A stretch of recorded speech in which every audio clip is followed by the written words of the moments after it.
ॐ तव कथामृतं तप्तजीवनं कविभिरीडितं कल्मषापहं श्रवणमङ्गलं श्रीमदाततं भुवि गृह्णन्ति ये भूरिदा जनाः।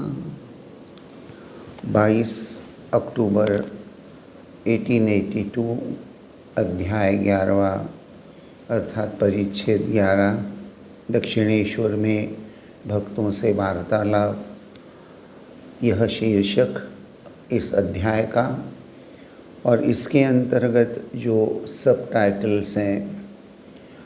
तो ये जो पहला शीर्षक साकार अथवा निराकार, चिन्मय मूर्ति ध्यान और मातृ ध्यान, और यहाँ ये जो संवाद हम लोगों ने देख लिया है, जहाँ श्री रामकृष्ण देव पहले महेंद्रनाथ गुप्त से म से या मणि से ईश्वर के स्मरण का क्या हाल है यह प्रश्न पूछते हैं। उसी के साथ साथ निश्चित रूप से तुम्हारा मन साकार पर जाता है या निराकार पर जाता है यह भी पूछ लेते हैं।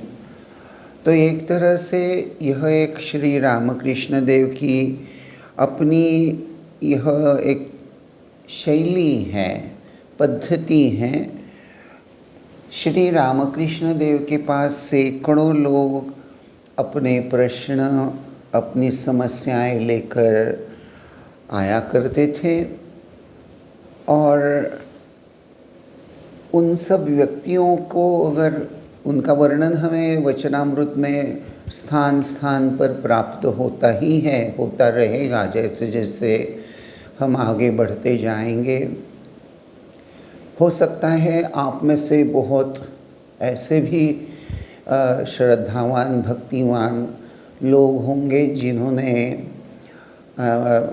वचनामृत हिंदी में या उसका मूल बंगाली में कथामृत, श्री श्री रामकृष्ण कथामृत, गुजराती में भी यही शीर्षक और इंग्लिश में गॉस्पेल ऑफ श्री रामकृष्ण। हो सकता है कि आप में से बहुत से लोगों ने शायद इसको पूरा पढ़ भी लिया होगा।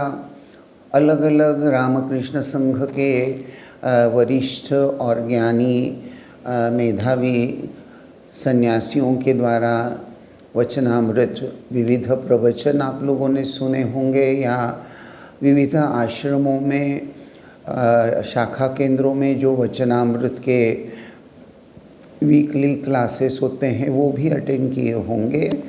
तो लगभग कुछ लोग, तो मैं आशा करता हूँ यह खबर रखते हैं कि श्री श्री रामकृष्ण देव के पास ये जो सैकड़ों लोग दक्षिणेश्वर में आ रहे हैं और उनके अंतःकरण में दोनों बातें हैं। जब वे दक्षिणेश्वर में आ रहे हैं तो दक्षिणेश्वर धीरे धीरे एक तीर्थ स्थान, एक देवी का स्थान, इसको लेकर उसकी ख्याति ही बोलिए फैलती जा रही थी और लोग भवतारिणी माँ अर्थात जगदम्बा काली का दर्शन करने के लिए, देखिए ये जो दक्षिणेश्वर है, कभी अगर मौका आए तो सिर्फ दक्षिणेश्वर को लेकर ही चिंतन बहुत सुंदर किया जा सकता है। विशेष करके बंगाली और इंग्लिश गॉस्पेल को अगर आप पढ़ें तो वहाँ आपको दक्षिणेश्वर के इस स्थान का बड़ा विस्तृत वर्णन प्राप्त होता है। तो ये पूरा वर्णन जब पढ़ते हैं तो पता चलता है कि वह स्थान क्या है। रानी रासमणी ने जगदम्बा के आदेश से ही इस दक्षिणेश्वर मंदिर का निर्माण किया था। रानी रासमणी के जब तक वह थी और जब तक मथुर बाबू उनके जामाई, जो एक प्रकार से आजकल की भाषा में एडमिनिस्ट्रेटिव हेड थे, तो उन्होंने ये जो दक्षिणेश्वर में श्री रामकृष्ण देव के बड़े भाई के उनको पुजारी के रूप में नियुक्त करना, उसके बाद में श्री रामकृष्ण देव का पुजारी के रूप में नियुक्त हो जाना। दक्षिणेश्वर में अगर आप गए तो एक तरफ माँ भवतारिणी महाकाली का मंदिर, तो लगभग उसी स्थान पर कुछ ही अंतर पर राधाकांत जी का मंदिर, 12 शिव मंदिर, गंगा जी के किनारे यह देवस्थान है। तो जैसे भविष्य में यह स्थान श्री रामकृष्ण देव के साधना का स्थल, इस जगह रहकर श्री रामकृष्ण हर प्रकार से साधना करते हुए अंत में भगवत प्राप्ति, इष्ट देवता के दर्शन प्राप्त करने वाले हैं। जब जब श्री रामकृष्ण जो साधना किया करते थे, उस काल में उसी प्रकार के, उसी संप्रदाय के बहुत साधुओं का वहाँ समागम होता था। वैसे भी श्री रामकृष्ण अलग अलग साधुओं के साथ सत्संग करके बहुत कुछ सीखते थे। देखिए, परब्रह्म परमेश्वर जब अवतार लेकर आते हैं, नरदेह धारण करके आते हैं, तो हूबहू एक मानव की तरह ही वह आचरण करते नज़र आते हैं। तो पहले तो श्री रामकृष्ण जैसे ये बता रहे हैं कि मैं आपको जो कुछ बता रहा हूँ यह सब अनुभव की बातें हैं।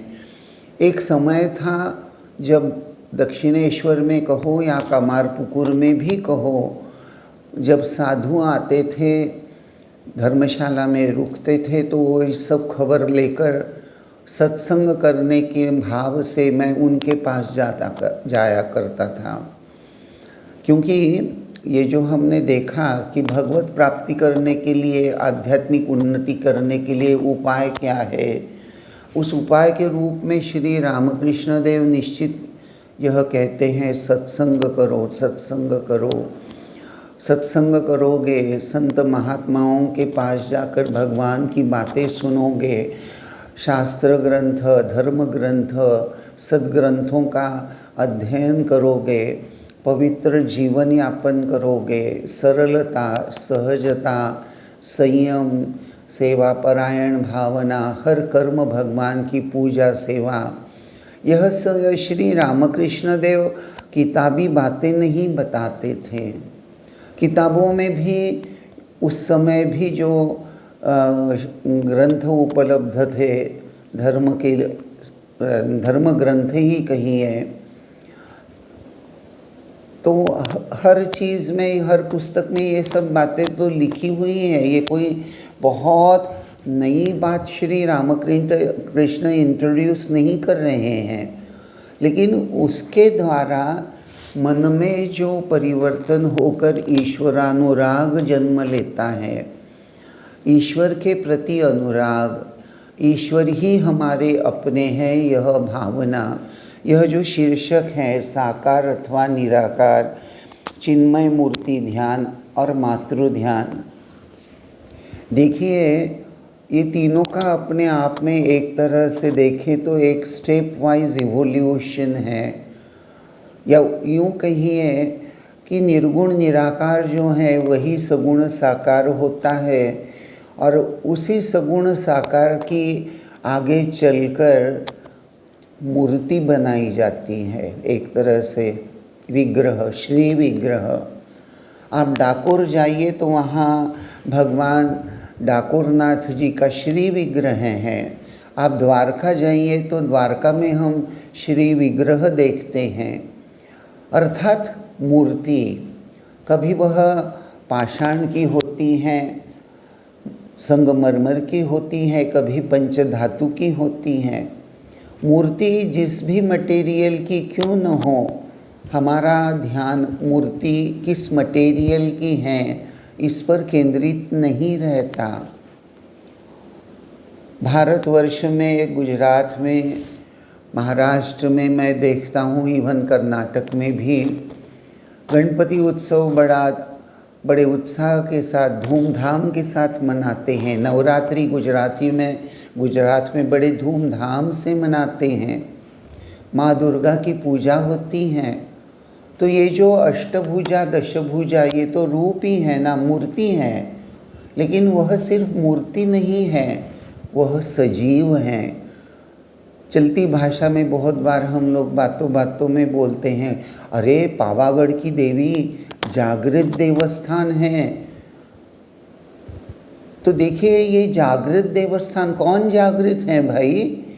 हमारी इष्ट देवता, वहाँ की जो देवता है वह जागृत है। जागृत है का मतलब सांस ले रही हैं, हमारी बातें सुन रही हैं। हम अपने सुख दुख की बातें लेकर उनके पास जाते हैं। जीवन में कठिन परिस्थितियाँ आती हैं तो उनके पास जाते हैं। जीवन में आनंद होता है तो भी उनके पास जाते हैं, जाना चाहिए। और माँ आपकी कृपा से ये हुआ है, तब तो हमारे लिए वो मूर्ति नहीं होती, वह साक्षात चिन्मय जीवंत श्री विग्रह, देवी विग्रह होता है। तो यह जो भावना है, लेकिन फिर भी जैसे श्री रामकृष्ण देव समझा रहे हैं कि मूर्ति को हम सजीव चिन्मयी मान लेते हैं, चिन्मय मूर्ति ध्यान ही कर रहे हैं मान लो, लेकिन फिर भी वह और मैं कुछ अलगाव सा रहता है। वह अलगाव भी जैसे श्री रामकृष्ण कह रहे हैं, वह दूरी भी वो मिटाना चाहते हैं। और इसीलिए वे कहते हैं मातृ ध्यान, ये मेरी माँ है। देखिए माँ और संतान का एक बहुत ही पवित्र नाता होता है, बहुत पवित्र, बहुत अच्छा, बहुत सुंदर। वो जो संतान के अंतःकरण में माँ को लेकर जो मातृवत्सलता रहती है, यानी मेरी माँ है, एक निसंकोच भाव रहता है। माँ पर निर्भर मैं हो सकता हूँ, मेरी माँ शक्तिशाली हैं, वो मेरी समस्या का समाधान कर लेगी। देखो बच्चा खेल खेल में जब बच्चों के साथ आपस में झगड़ा हो जाता है तो नन्हा बच्चा बोलता है मैं अपनी माँ से कहता हूँ, भले ही उसकी माँ वहाँ सामने जहाँ वो आंगन में खेल रहे हैं वहाँ नहीं है। माँ घर में किचन में शायद किसी कामकाज में व्यस्त हैं, और रोता हुआ बच्चा घर में जब प्रवेश करता है और अंदर में अंतर्महल में कहीं माँ जो बैठी है उसको बच्चे की रोने की आवाज़ आती ही तुरंत बाहर आ जाती है, क्या हुआ बेटा? तो एक तरफ बेटे का ये माँ की तरफ दौड़कर चला जाना, एक विश्वास के साथ मैं माँ को कहता हूँ, यानी मेरी माँ मुझे न्याय दिलवाएगी, मेरा रक्षण करेगी। मैं माँ के पास सुबह जा सकता हूँ, दोपहर जा सकता हूँ, रात जा सकता हूँ, आधी रात को भी जा सकता हूँ। वहाँ कोई पाबंदी संतान महसूस नहीं करता, न कोई संकोच, पूरा निर्भय। तो मातृ ध्यान इस शब्द के आधार से श्री रामकृष्ण देव हमें यही समझा रहे हैं कि जैसे एक संतान माँ अपनी माँ के साथ उसको लेकर जो निसंकोच होता है, निर्भय होता है, माँ की शक्ति पर उसका विश्वास है, उस विश्वास के आधार से वह उसी विश्वास पर, उसकी शक्ति पर, उसमें शक्ति है, सूझबूझ है, वो मेरी समस्या का समाधान कर सकती है, वह शक्तिमयी है, इस बात को लेकर उस पर निर्भर हैं। और एक अपूर्व ऐसा अपनापन, वो मेरी है, वो मेरी माँ है। कोई बच्चा यह नहीं चाहता कि उसकी माँ किसी और की माँ हो। मैंने ये बहुत बार देखा है कि बड़ा भाई और छोटा भाई या बड़ी बहन और छोटी बहन के बीच झगड़ा, बड़ा भाई कह रहा है माँ मेरी है, तो छोटा भाई कहता है नहीं माँ मेरी है। यानी सगा बड़ा भाई भी उसकी माँ को मेरी कह रहा है, वो छोटे भाई को अच्छा नहीं लग रहा। नहीं, माँ सिर्फ मेरी है। ये जो माँ सिर्फ मेरी और मेरी ही है, यह जो एक बचपन से हम इसी को लेकर क्या बड़े नहीं होते, हर एक को यह अनुभव मुझे लगता है हो ही रहा है। इस अनुभव से ही हम इसको लेकर ही जी रहे हैं लगभग। जिनकी माँ जिंदा है, चाहे वो 90 साल की क्यों न हो, लेकिन फिर भी मेरी माँ। और माँ अगर नहीं भी है, शायद बहुत बार माँ जब नहीं रहती देह में, तब माँ की उपस्थिति बहुत अंतःकरण में खलती है। माँ नहीं है, यह बात देह में नहीं है, हमारी जन्मदात्री माँ देह में नहीं है, यह जानते हुए भी कहीं न कहीं मेरी एक माँ, यह जो एक एहसास है, आप ज़रा अपना अंतःकरण टटोल कर देखिए तो समझ में आएगा। ये मातृभाव श्री रामकृष्ण देव ने इस भाव को ही लेकर कैसे हम ईश्वर के साथ अपने आप को जोड़कर एक प्रकार से आध्यात्मिक उन्नति कर सकते हैं, यह जगत के सामने रखा है। श्री रामकृष्ण देव को मिलने के लिए सैकड़ों लोग आया करते थे, क्योंकि ये जो धीरे धीरे कीर्ति फैल गई थी, नानकपंथी लोग आ रहे हैं, तो श्री रामकृष्ण जैसे नानक भाव से उस पंथ की सभी बातों के साथ जो इस कदर एक रूप होकर बात करते थे कि सामने वाले को, जो नानकपंथी है, उसको ऐसा ही लगता था कि yes, here is a Sadhu, here is a संत, जो जिस पाथ का, जिस मार्ग पर मैं चल रहा हूँ, जिसको लेकर मैं आध्यात्मिक साधना कर रहा हूँ, उसी साधना का पालन करके यह तो सिद्ध हो गया है। तो ये जो कहेगा वो बिल्कुल सही कहेगा। कोई रामायण राम जी की उपासना करने वाला, कोई कृष्ण की, तो कोई दुर्गा की, तो कोई वेदांती, हर मत के, हर पंथ के लोग, कोई सुशिक्षित, कोई अशिक्षित, कोई अमीर, कोई गरीब, कोई वैज्ञानिक, कोई चिकित्सक, कोई वकील, कोई शिक्षक, कोई प्राध्यापक, विद्यार्थी, सभी स्तर के लोग, विविध प्रकार के लोग श्री रामकृष्ण देव के पास आकर अपनी अपनी आध्यात्मिक शंकाओं का समाधान प्राप्त करके, तृप्त करके हो जाते थे।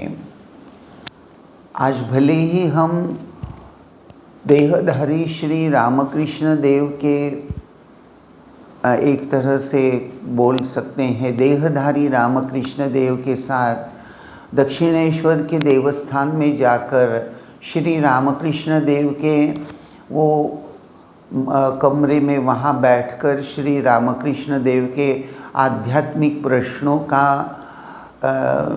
श्रवण नहीं कर रहे हैं शायद। यानी व्यावहारिक रूप से देखा जाए तो हकीकत तो यही है। वडोदरा गुजरात में, दक्षिणेश्वर बंगाल में, लेकिन वचनामृत के रूप में अगर जहाँ भी वचनामृत ग्रंथ का पाठ हो रहा है, देखते देखते अगर हम कुछ श्रद्धा और भक्ति के साथ यह श्रवण करने लगते हैं, तो कब हम एक प्रकार से दक्षिणेश्वर में श्री रामकृष्ण देव के सानिध्य में उपस्थित हो जाते हैं, यह हमको पता ही नहीं चलेगा, न चलता है। यानी इतने साल गुजरने के बाद भी सत्य तो यही है कि चिन्मय रूप से श्री रामकृष्ण आज जहाँ भी वचनामृत ग्रंथ का पाठ हो रहा है, उसको लेकर कुछ चर्चा हो रही है, चिंतन हो रहा है, तो वहाँ चिन्मय रूप से श्री रामकृष्ण देव की जगदम्बा की वह शक्ति जैसे जगमगाने लगती है। और जो भी श्री रामकृष्ण वचनामृत का, श्री रामकृष्ण कथामृत का, गॉस्पेल ऑफ श्री रामकृष्ण का जब इस प्रकार से श्रद्धा के साथ, थोड़ी श्रद्धा के साथ, थोड़े अनुराग के साथ, थोड़े विश्वास के साथ, थोड़े एक प्रकार से जिज्ञासा के साथ, आध्यात्मिक स्पृहा, तो देखिएगा कैसे धीरे धीरे वचनामृत के, कथामृत के हर पेज पर आपको आपके समस्या का समाधान मिलना चालू हो जाएगा। यह सिर्फ मेरा ही नहीं, हजारों लाखों लोगों का अनुभव है, रामकृष्ण संघ के साधुओं का अनुभव है, बाहर के साधु महात्माओं का अनुभव है, भक्तों का अनुभव है, रामकृष्ण भावानुरागी लोगों का अनुभव है। रहस्य क्या है इस बात का कि नाना प्रकार के लोग एक विश्वास के साथ, एक श्रद्धा और जिज्ञासा के साथ रामकृष्ण देव के साथ पधारे हैं। वहाँ केशव चंद्र सेन के समान धार्मिक नेता हैं, बंकिम चंद्र चट्टोपाध्याय जैसे साहित्यिक हैं, गिरीश चंद्र घोष जैसे नाटककार और एक्टर हैं, नर्तक हैं, कीर्तन करने वाले हैं, गायक हैं, सितार बजाने वाले हैं, हर प्रकार के। कुछ लोग धूर्त हैं, शराबी हैं, गुंडे हैं, बदमाश भी हैं। श्री रामकृष्ण देव के पास दक्षिणेश्वर में कितने विविध प्रकार के लोग आ रहे हैं। मैं वर्णन इसलिए बता रहा हूँ कहीं आपकी गलतफहमी न हो कि जो पवित्र जीवन यापन कर रहे हैं या जिनके अंतःकरण में आध्यात्मिक स्पृहा हैं, जो भगवान को मानते हैं वही नहीं। यहाँ तो बहुत सारे ऐसे लोग जो आए हैं श्री रामकृष्ण देव के पास। आगे चलकर वचनामृत में आप देखेंगे, हम लोग देखेंगे इस बात को कि कैसे शराबी हर प्रकार के लोग आ रहे हैं और श्री रामकृष्ण देव के साथ वार्तालाप, उनसे प्रथम दर्शन के बाद मन में निर्माण होने वाला एक अद्भुत आकर्षण। वचनामृत में आपको इस सब का एक बहुत सुंदर वर्णन प्राप्त होगा। और देखिए आपके अंतःकरण में भी कहीं न कहीं किसी कोने में यह आकर्षण जरूर महसूस करने लगेंगे।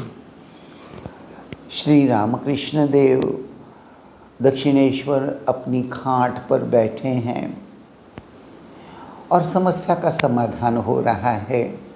कभी श्री रामकृष्ण देव भक्तों के साथ वार्तालाप के दौरान भक्त जब अपनी बातें कह रहा है तो अप्रिशिएट किए जा रहे हैं, अरे बहुत अच्छा किया बेटा, बहुत अच्छी बात।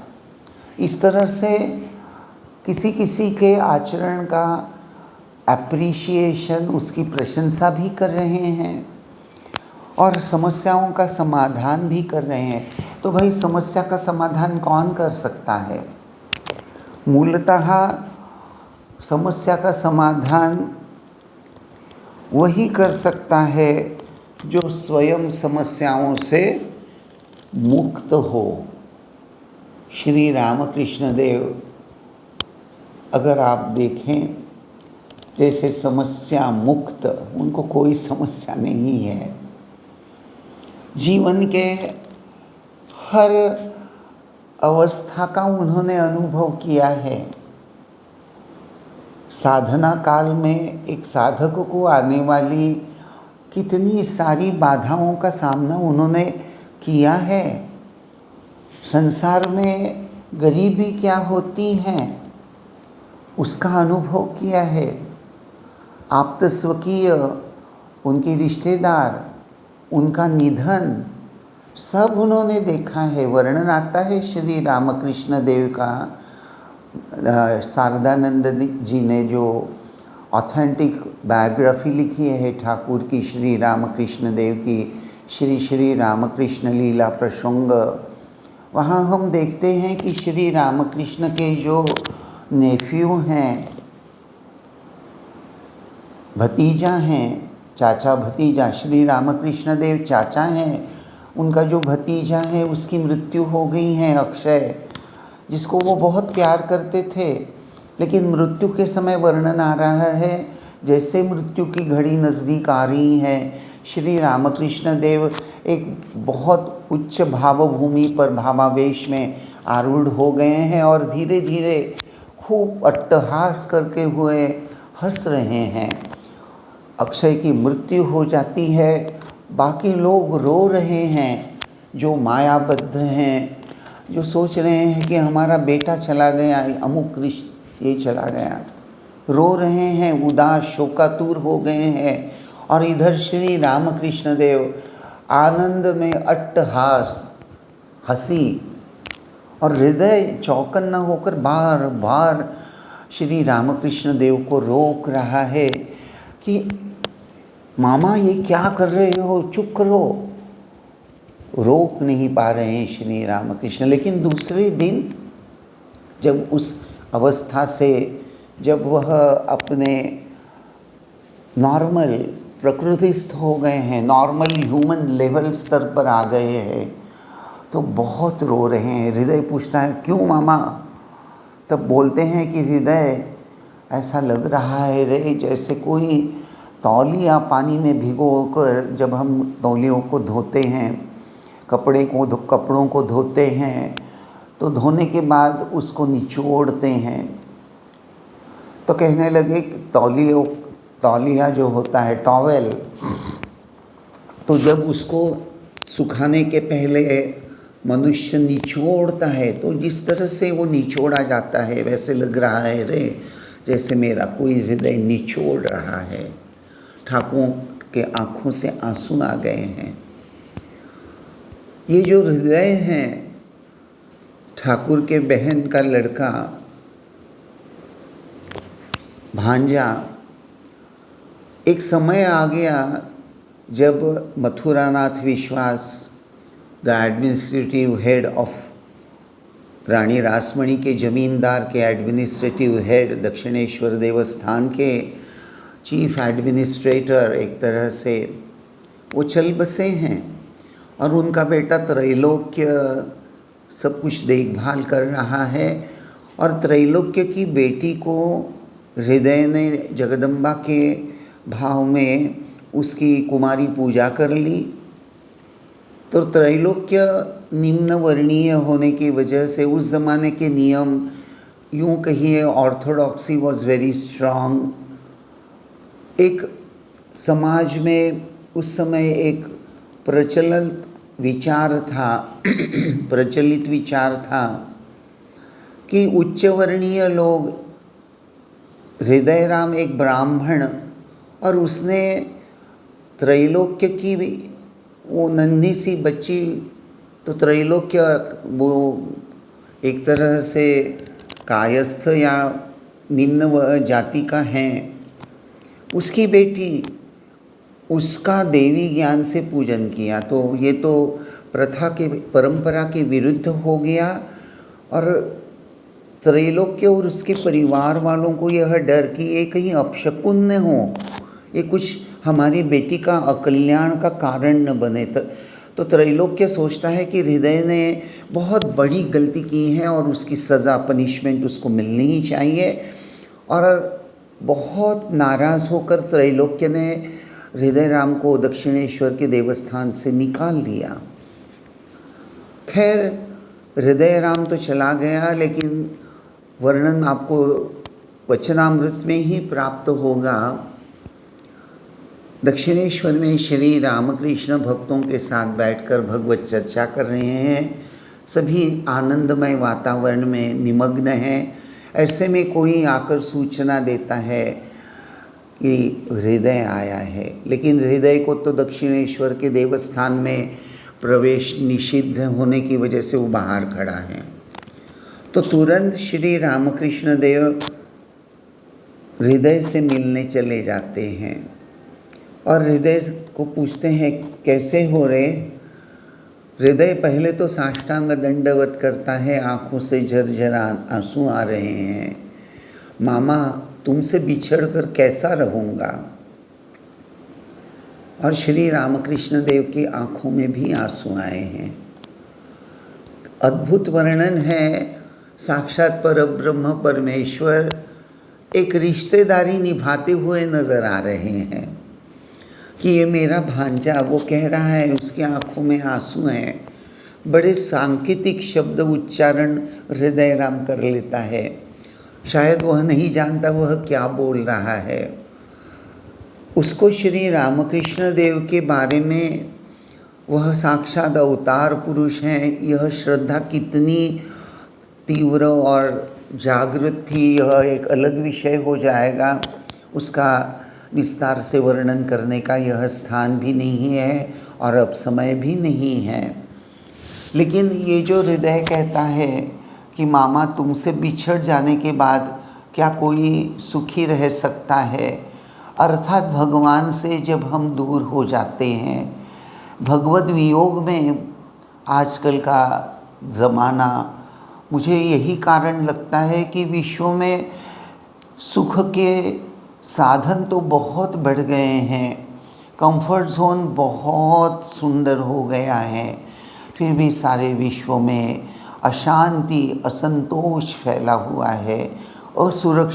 असुरक्षितता की भावना हमारे सबके हृदय पर कहीं न कहीं किसी न किसी रूप में छाई हुई है। उसका मूल कारण जैसे हम भगवान से दूर हो गए हैं और इस दूरी को दूर करने का उपाय श्री रामकृष्ण देव यहाँ ये जो एक छोटा शीर्षक साकार निराकार चिन्मय मूर्ति का ध्यान, मात्र ध्यान, इस एक शीर्षक के आधार से, जैसे ये जो प्रश्नोत्तरी है उसके आधार से सवाल जवाब में श्री रामकृष्ण देव हमारे सामने प्रस्तुत करते हैं। आज बस यहीं तक। ओम शांति शांति शांति। हरि ओम तत्सत। श्री राम कृष्णार्पणमस्तु।